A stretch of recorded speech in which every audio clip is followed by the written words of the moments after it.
बिस्मिल्लाहिर्रहमानिर्रहीम जनाब तुसी चेक करो जी। डिग्री कॉलेज पसरूर तहसील पसरूर दी इक्को ही ग्राउंड जिहड़ी है हार्ड बाल वास्ते ओहदा तुहानू मंजर मैं विखा रहा वां। ग्राउंड की हालत विखा रहा वां।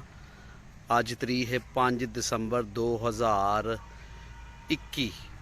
ठीक है, तुहानू मैं सारी ग्राउंड की सूरत हाल विखा रहा जनाब। तुसी चेक करो किन्ना किन्ना घाह है ते किन्ना किन्ना पानी ग्राउंड दे विच खलोता है। ठीक है, तुसी सारे दोस्त चेक कर सकते हो।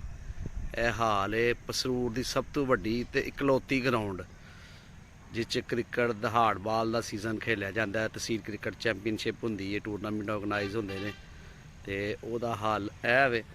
तो इहदी वीडियो बनाना इनू फेसबुक ते यूट्यूब ते वायरल करने का मकसद है कि खुदारा तहसील पसरूर एसोसीएशन ते बाबे अख्तियार जिहड़े ने जिन्ने भी उन्हां अगे स्पैशल रिक्वेस्ट की जाती है कि खिलाड़ियां दे उत्ते कोई रहम करो तो यह ग्राउंड नूं जिहड़ा ना जल्द जिहड़ी ना बहाल करो, इनू सही किया जाए ताकि ग्राउंड दी रौनकां बहाल होण ते ये बच्चे इत्थे खेलन। साडे जिहड़े मुस्तकबिल ने बच्चे जिहड़े इत्थे खेलना चाहते हैं वो बेचारे जलीलो ख्वार हो रहे हैं।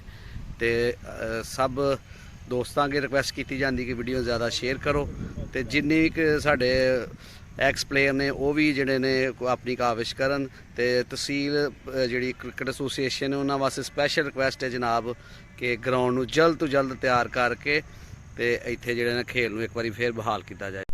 तुसी वेख सकते हो जनाब, वेखो विकेट बनाने वास्ते रूल तो पानी दे विच खड़ा है। इर्द गिर्द पानी पानी जिथों तक तुसी नज़र दौड़ाओगे राइट लैफ्ट पानी पानी। एक ग्राउंड जे कोई मच्छियां फड़न वाला छप्पड़ नहीं जे। सामने तुसी कॉलेज की खूबसूरत बिल्डिंग वेख सकते हो। यह पोल भी लगा है, फुटबॉल भी खेलिया जाता है तो क्रिकेट भी। लेकिन इंज लगता है कि इस साल कुछ भी मुमकिन नहीं होना। ना तहसील एसोसीएशन ने कुछ करना है तो ना उतों किसी अदारे ने कोई करना है, तो ना कॉलेज वाले कुछ करना है। पसरूर दी क्रिकेट का इस साल अल्लाह ही हाफज। तुम चेक कर सकते हो। साडा काम सी तुहानू आगाही देना ही। हुण अगर कोई मुखैयर हजरात भी मैदान च आना चाहते ने ग्राउंड की बहाली वास्ते तो वह भी जड़ा ना आ सकते हैं।